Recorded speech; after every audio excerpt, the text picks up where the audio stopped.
foi o melhor pai que eu poderia ter tido. Foi o que a filha de Joseph James DeAngelo disse através de carta no julgamento de seu pai 40 anos após terem descoberto que ele assassinou 13 pessoas, estuprou 49 mulheres e cometeu 120 assaltos. E nesse caso, as vítimas até tentaram pedir ajuda, mas infelizmente era tarde demais. Conhecido como o saqueador de Visália, estuprador da Zona Leste, perseguidor do Estado Dourado e o verdadeiro perseguidor da noite, Joseph James DeAngelo nasceu no dia 8 de novembro de 1945 em Nova York. Ele era o filho mais velho de Joseph James e Kathleen Louise. Na adolescência, sua família se mudou para Sacramento, Califórnia, onde ele frequentou 2 escolas secundárias, de 1959 a 1964. Depois de sair da escola secundária em 1964, DeAngelo ingressou na Marinha dos Estados Unidos. Ele serviu por 22 meses na Guerra do Vietnã como um controlador de danos. Após a dispensa da Marinha, ele ingressou na Sierra College, graduando-se com honras em ciência policial. Logo em seguida, ele estudou justiça criminal. Em maio de 1970, Joseph ficou noivo de Bonnie Jean. Há relatos de que ela terminou com ele depois de ele ter se tornado abusivo com ela. Ele tentou usar uma arma para obrigar ela a casar com ele. Em 1973, ele se casou com Cheryl Huddle. Eles tiveram 3 filhas, 2 nasceram em Sacramento e uma em Los Angeles. Ela se tornou advogada de divórcio durante o casamento deles.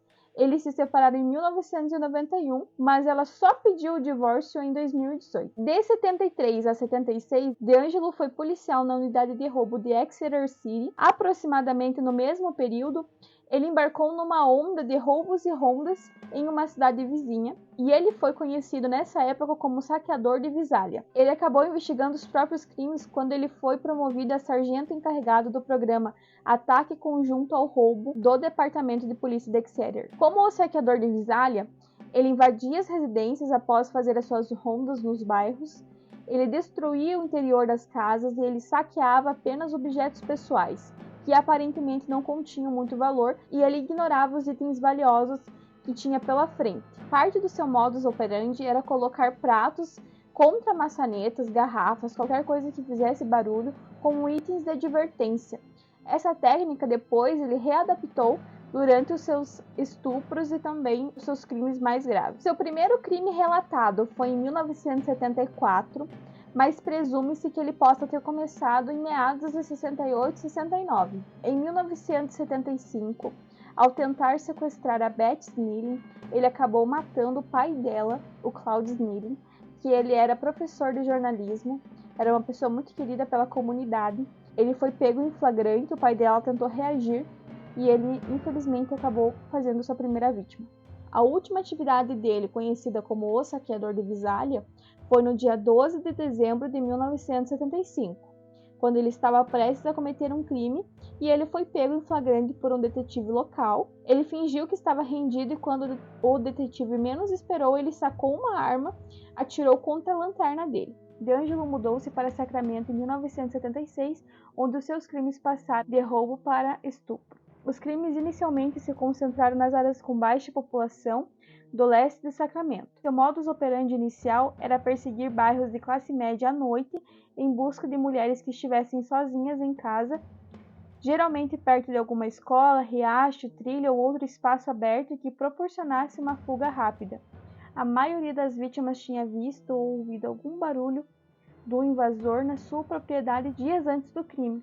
A polícia acreditava que o agressor faria um amplo reconhecimento em um bairro-alvo, olhando pelas janelas e rondando os quintais, antes de selecionar uma casa para atracar. Acreditava-se que às vezes ele entrava nas casas de futuras vítimas para destrancar as janelas e descarregar as armas. Ele frequentemente ligava para as vítimas com meses de antecedência somente para aprender a rotina diária de cada família. Após mais de 15 ataques a mulheres sozinhas, o primeiro casal foi atacado.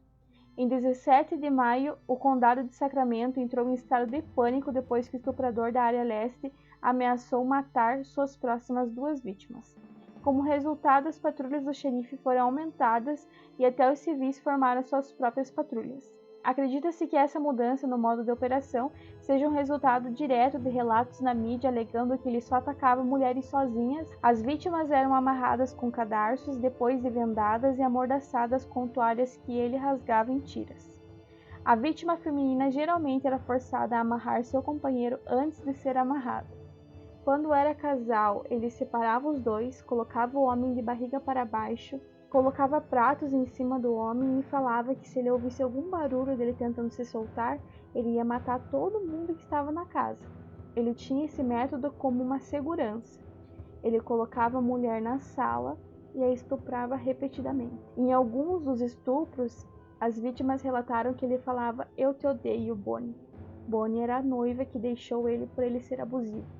Toda a onda de crimes do estuprador da área leste coincidiu vagamente com o serviço de DeAngelo como policial, mesma época que ele foi preso por furtar um martelo e repelente de cachorro. Naquele mês, os ataques tiveram uma pausa.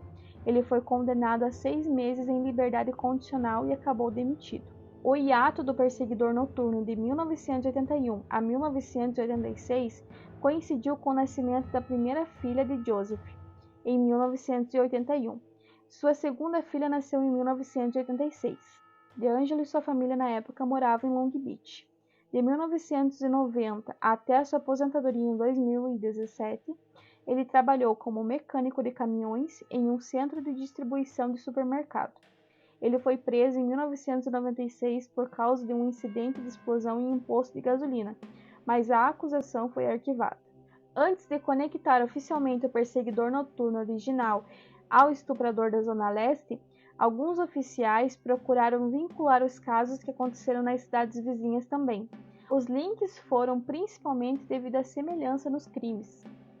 Os assassinatos foram cometidos num raio de 200 quilômetros. Em 2001, vários estupros no condado de Contra Costa, que se acredita terem sido cometidos pelo estuprador da área leste, foram ligados por DNA aos outros assassinatos. Uma década depois, evidências de DNA indicaram que os assassinatos de Domingos Sanches também foram cometidos pelo estuprador da área leste, também identificado como o assassino do Estado Dourado. Em 15 de junho de 2016, o FBI divulgou mais informações relacionadas aos crimes, incluindo novos esboços compostos de mais detalhes. Uma recompensa de R$50 mil também foi anunciada. A iniciativa inclui um banco de dados nacional para apoiar a investigação dos crimes pelas autoridades policiais e para lidar com dicas e informações. Através do uso da pesquisa genealógica e genética, os investigadores identificaram parentes distantes de DeAngelo, incluindo membros da família diretamente relacionados ao seu tataravô. Com base nesta informação, os investigadores concluíram cerca de 25 árvores genealógicas diferentes. A árvore que acabou ligada a Joseph continha aproximadamente 1.000 pessoas.